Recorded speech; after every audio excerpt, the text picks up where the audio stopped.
ଏଥର ରାକ୍ଷୀ ପୂର୍ଣ୍ଣିମା ଦିନ ଭୁଲରେ ବି ଭଉଣୀମାନେ କରନ୍ତୁ ନାହିଁ ଏହି ଭୁଲ। ରକ୍ଷାବନ୍ଧନ ଦିନ ଭଉଣୀ ଏହି ଭୁଲ କଲେ ଭାଇ ଜୀବନକୁ ଆସିପାରେ ମହାବିପଦ। ଏହି ସାମାନ୍ୟ ଭୁଲ ନେଇପାରେ ଆପଣଙ୍କ ଭାଇଙ୍କର ଜୀବନ। ଏଥର ରକ୍ଷାବନ୍ଧନ ଦିନ ଭଉଣୀମାନେ ହୁଅନ୍ତୁ ସତର୍କ। ସଚେତନ ରହି ଭାଇ ହାତରେ ବାନ୍ଧନ୍ତୁ ରାକ୍ଷୀ, ନଚେତ୍ ଭାଇର ଜୀବନ ହୋଇଯିବ ବର୍ବାଦ। ଭାଇର ଜୀବନ ଉପରକୁ ମାଡ଼ି ଆସିବ ଅମାବାସ୍ୟା ଭଳି ଘନ ଅନ୍ଧକାର। ସାଧାରଣତଃ ଦୁନିଆରେ ସବୁ ଭଉଣୀମାନେ ତାଙ୍କ ଭାଇର ମଙ୍ଗଳ ମନାସିଥାନ୍ତି। ଭାଇକୁ ଖୁସିରେ ଦେଖିଲେ ଭଉଣୀମାନେ ଖୁସି ହୋଇଥାନ୍ତି। ଭାଇର ଖୁସିରେ ଖୁସି ଓ ଦୁଃଖରେ ଦୁଃଖୀ କେବଳ ଆଉ କେବଳ ଭଉଣୀ ହିଁ ହୋଇଥାଏ। ରାଗ ରୁଷା ମାଡ଼ ଗୋଡ଼ ପରେ ବି ଭାଇ ଭଉଣୀର ଓ ଭଉଣୀ ଭାଇର ଯତ୍ନ ନେଇଥାଏ। ଏ ଦୁନିଆରେ ଯଦି କୌଣସି ସମ୍ପର୍କ ଖୁବ୍ ପବିତ୍ର ଓ ନିଃସ୍ୱାର୍ଥପର ହୋଇଥାଏ, ତେବେ ତାହା ହେଉଛି ଭାଇ ଭଉଣୀଙ୍କର ପବିତ୍ର ସମ୍ପର୍କ। ତେବେ ଭଉଣୀ ସବୁବେଳେ ଭାଇର ମଙ୍ଗଳ ଚାହିଁଥାଏ। ଏମିତିକି ଭଉଣୀ ରାକ୍ଷୀ ପୂର୍ଣ୍ଣିମା ଦିନ ମଧ୍ୟ ଭାଇ ପାଇଁ ଭଗବାନଙ୍କ ନିକଟରେ ପ୍ରାର୍ଥନା କରିଥାଏ। ହେଲେ ଭଉଣୀ ନିଜ ଅଜାଣତରେ ରାକ୍ଷୀ ପୂର୍ଣ୍ଣିମା ଦିନ ଏମିତି କିଛି ଭୁଲ କରିଥାନ୍ତି, ଯାହା ଫଳରେ ଭାଇର ଜୀବନ ଉପରକୁ ମାଡ଼ି ଆସିଥାଏ ମହାବିପଦ। ତେବେ କେଉଁ ଭୁଲକୁ ଆପଣମାନେ ଭୁଲରେ କରିବେ ନାହିଁ, ଆସନ୍ତୁ ଜାଣିବା। ରାକ୍ଷୀ ପୂର୍ଣ୍ଣିମା ପ୍ରତିବର୍ଷ ଶ୍ରାବଣ ମାସରେ ପଡ଼ିଥାଏ। ଏହି ପର୍ବକୁ ପ୍ରତିଟି ଭଉଣୀମାନେ ଅପେକ୍ଷା କରି ରହିଥାନ୍ତି। ଭାଇ ହାତରେ ଭଉଣୀ ରାକ୍ଷୀ ବାନ୍ଧି ତା ବଦଳରେ ଭାଇକୁ କିଛି ମାଗିଥାନ୍ତି।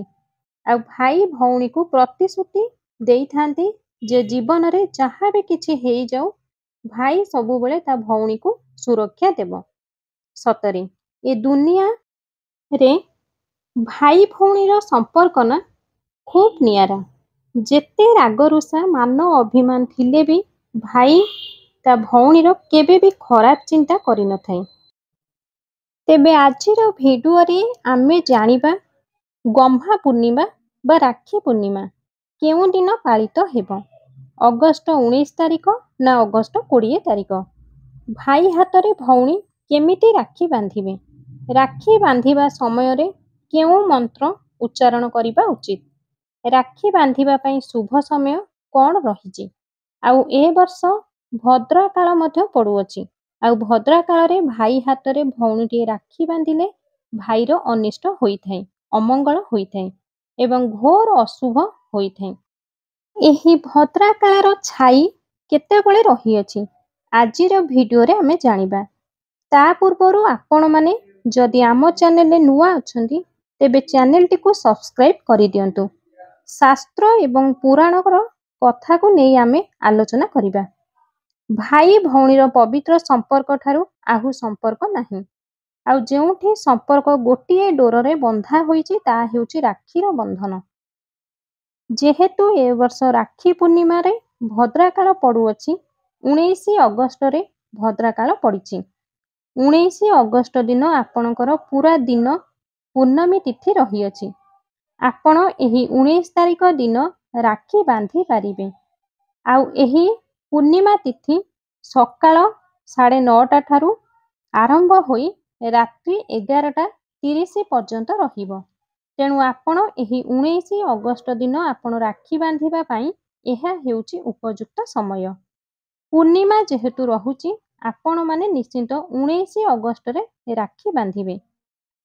କିଛି ଏହି 19 ଅଗଷ୍ଟ ଦିନ ମହାକାଳ ପଡ଼ିଥିବାରୁ ଆପଣ କ'ଣ କରିବେ?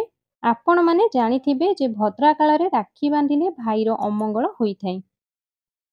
ସତରେ କ'ଣ ଭଦ୍ରକାଳରେ ରାକ୍ଷୀ ବାନ୍ଧିଲେ ଭାଇର ଅମଙ୍ଗଳ ହୋଇଥାଏ?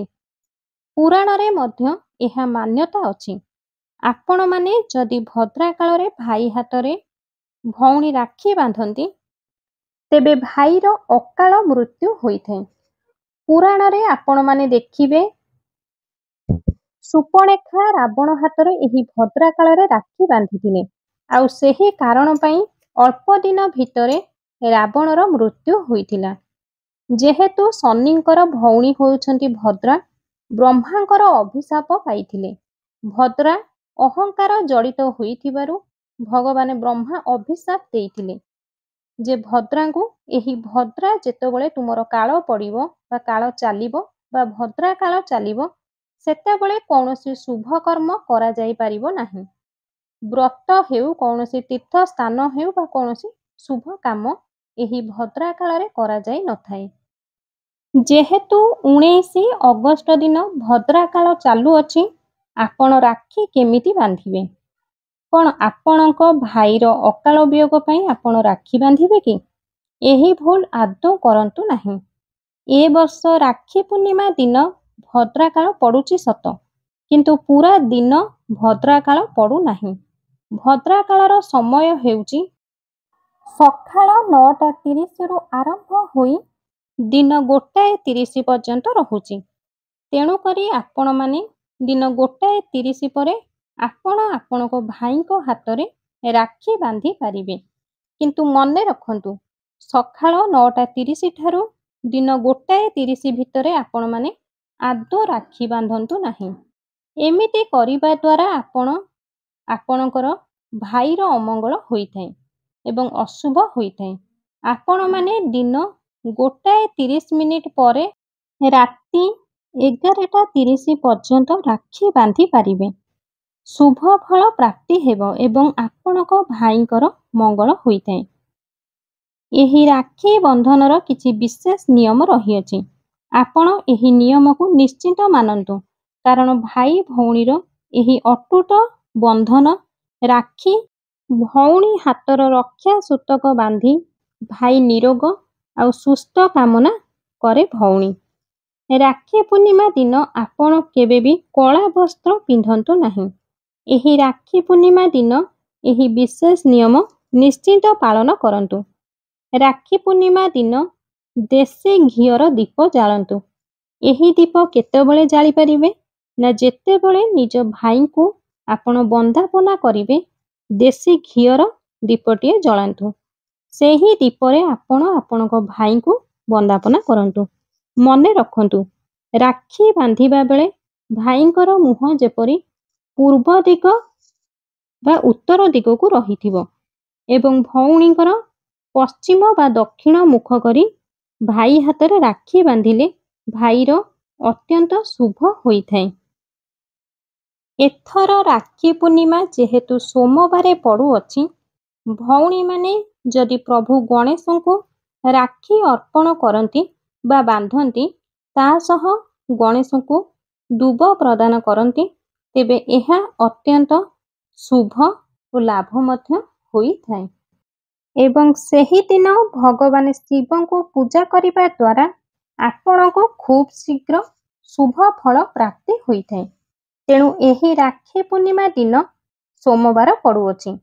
ଏହା ଅତ୍ୟନ୍ତ ଶୁଭ ଦିନ ହୋଇଥିବାରୁ ଆପଣମାନେ ଏହି ଦିନରେ ଭୁଲରେ ମଧ୍ୟ ଛିଡ଼ି ଯାଇଥିବା ରାକ୍ଷୀ ଆପଣଙ୍କର ଭାଇଙ୍କ ହାତରେ ବାନ୍ଧନ୍ତୁ ନାହିଁ।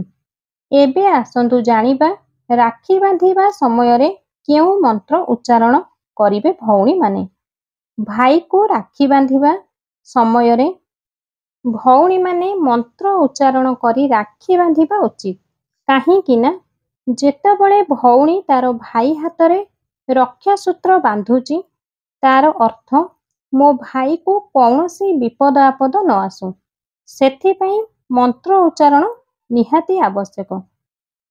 ମନ୍ତ୍ରଟି ହେଉଛି ଜେନବଦ୍ଧ ବଳିରାଜା ଦାନବେନ୍ଦ୍ର ମହାବଳ ତେରତ୍ୱା ମନବଞ୍ଜାମି ରକ୍ଷମାଞ୍ଚଳ ମାଞ୍ଚଳ। ଏହି ମନ୍ତ୍ରଟି ଉଚ୍ଚାରଣ କରି ପ୍ରତ୍ୟେକ ଭଉଣୀମାନେ ଭାଇଙ୍କ ହାତରେ ରକ୍ଷାସୂତ୍ର ବାନ୍ଧିବେ। ଏହି ଦିନ କୁଳ ପୁରୋହିତମାନେ ସେମାନଙ୍କର ଯଜମାନଙ୍କ ହାତରେ ରକ୍ଷାସୂତ୍ର ବାନ୍ଧନ୍ତି। ପଇତା ସମର୍ପଣ ମଧ୍ୟ କରନ୍ତି। ଏହି ଦିନ ବିଶେଷ ଭାବରେ ଗୋ ପୂଜାର ବିଶେଷ ମହତ୍ତ୍ୱ ରହିଅଛି। ଏହି ଦିନ ଗୋମାତାଙ୍କୁ ଚନ୍ଦନ, ସିନ୍ଦୁର, ଫୁଲମାଳ ଆଦି ଦେଇ ପୂଜା କରାଯାଏ ଏବଂ ପିଠା ମିଠା ଭୋଗ କରାଯାଇ ଗୋମାତାଙ୍କୁ ପିଠା ମିଠା ଖାଇବାକୁ ଦିଆଯାଏ। ଆପଣ କେବେ ହେଲେ ବି ରାକ୍ଷୀ ପୂର୍ଣ୍ଣିମା ଦିନ ଆମିଷ ଭକ୍ଷଣ କରନ୍ତୁ ନାହିଁ। ଏହି ଦିନ ଆପଣମାନେ ସାତ୍ତ୍ୱିକ ଭୋଜନ କରନ୍ତୁ। ଯେଉଁ ଭାଇମାନେ ଏହି ଦିନ ଉପହାର ରାକ୍ଷୀ ପଇସା ବାକି ରଖନ୍ତି, ନିଶ୍ଚିତ ଭଉଣୀମାନଙ୍କୁ ତାଙ୍କ ପାଉଣା ଦେଇ ଦିଅନ୍ତୁ। ଆଉ ମନେ ରଖନ୍ତୁ, ଏହି ରାକ୍ଷୀ ପାଉଣାରେ କେବେ ବି ଚପଲ, ଦର୍ପଣ, ରୁମାଲ ଭୁଲରେ ବି ଦେବେ ନାହିଁ ରାକ୍ଷୀର ଉପହାର।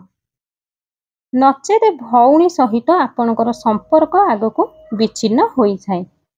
ଆଉ ଏହି ଦିନ ଯଦି ଆପଣ ମା ବୃନ୍ଦାବତୀଙ୍କୁ ନାଲି କପଡ଼ା ସହିତ ଶଙ୍ଖା ଅର୍ପଣ କରନ୍ତି, ତେବେ ବହୁତ ଜଲ୍ଦି ଆପଣଙ୍କ ଗୃହର ମଙ୍ଗଳ ହୋଇଥାଏ।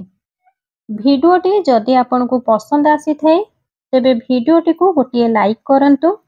ଭିଡ଼ିଓଟିକୁ ଆପଣଙ୍କର ସାଙ୍ଗସାଥି, ବନ୍ଧୁବାନ୍ଧବଙ୍କ ସହିତ ଅଧିକରୁ ଅଧିକ ସେୟାର କରନ୍ତୁ ଏବଂ କମେଣ୍ଟ ବକ୍ସରେ ନିଶ୍ଚୟ ଲେଖନ୍ତୁ ଓମ୍ ନମଃ ଶିବାୟ। ଆମ ଚ୍ୟାନେଲରେ ଆପଣମାନେ ନୂଆ ଥିଲେ ଚ୍ୟାନେଲଟିକୁ ସବସ୍କ୍ରାଇବ୍ କରିଦିଅନ୍ତୁ।